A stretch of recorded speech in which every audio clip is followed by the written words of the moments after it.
જૈશ એ મોહમ્મદના 8 શંકાસ્પદ આતંકીઓના રિમાન્ડમાં વધુ 7 દિવસનો વધારો।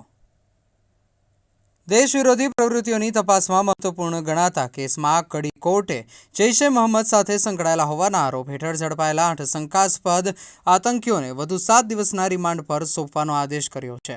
અગાઉ કોર્ટ દ્વારા તમામ આરોપીઓના 14 દિવસના રિમાન્ડ મંજૂર કરવામાં આવ્યા હતા। ગુજરાત એટીએસ દ્વારા કડી કોર્ટ સમક્ષ રજૂઆત કરતા આરોપીઓના વધુ 10 દિવસના રિમાન્ડની માંગ કરવામાં આવી હતી। એટીએસનું કહેવું હતું કે તપાસ દરમિયાન મળેલા ટાઈમ બોમ્બ સંબંધિત મુદ્દાઓ, જૈશ એ મોહમ્મદના સાહિત્ય તેમજ અન્ય મહત્વના ડિજિટલ અને ટેકનિકલ પુરાવાઓ અંગે ઊંડાણપૂર્વક પૂછપરછ કરવી જરૂરી છે। બંને પક્ષોની દલીલો સાંભળ્યા બાદ કોર્ટે એટીએસને વધુ 7 દિવસના રિમાન્ડ મંજૂર કર્યા છે। તપાસ એજન્સીએ હવે આરોપીઓના સંપર્કો, સંભવિત નેટવર્ક, નાણાકીય લેવડ-દેવડ, ડિજિટલ ડેટા અને અન્ય શંકાસ્પદ પ્રવૃત્તિઓ અંગે વધુ પૂછપરછ કરશે। આ કેસમાં અત્યાર સુધી મળેલા પુરાવાઓના આધારે તપાસ આગળ ધપાવવામાં આવી રહી છે।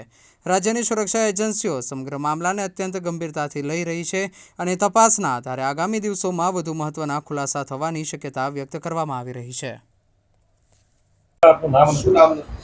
મારું નામ Pravin R Dantani, APP assistant public prosecutor Kadi કોર્ટમાં।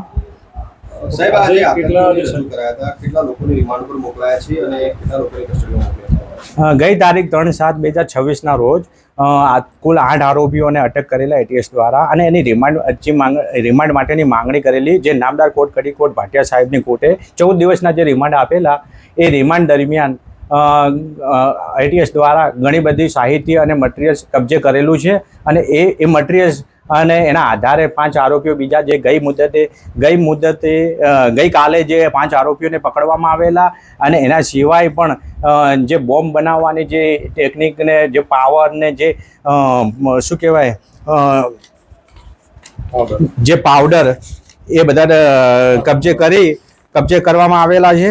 બીજું, જે સલ્ફર ચારકોલ પોટેશિયમ જે ટાઈમર બોમ્બ બનાવવા માટેનું આવે છે, એ આરોપીના ઘરેથી કબજે કરવામાં આવેલું છે અને બેટરી, ટાઈમર અને જિહાદી સાહિત્ય તમામ એ 14 દિવસના રિમાન્ડ દરમિયાન મેળવેલ છે। અને ત્યારબાદ નામદાર કોર્ટમાં વધુ 10 દિવસના રિમાન્ડ આ 8 આરોપીઓ પૈકી 5ના માંગેલા છે, જે આજ રોજ કોર્ટની અંદર, જેમાં અહેમદ અબ્દુલ્લા ગાજીવાલા, જકરિયા મોહમ્મદ અમ્માર દગા અને મોહમ્મદ આમીન શેરા, અને બીજા આરોપી છે ફોજાન ઇસ્માઇલ દાઉવા અને મોહમ્મદ અબ્દુલ રહેમાન સાવધી। આ 5 આરોપીઓને વધુ 7 દિવસના રિમાન્ડમાં આપવામાં આવેલા છે નામદાર કોર્ટ દ્વારા।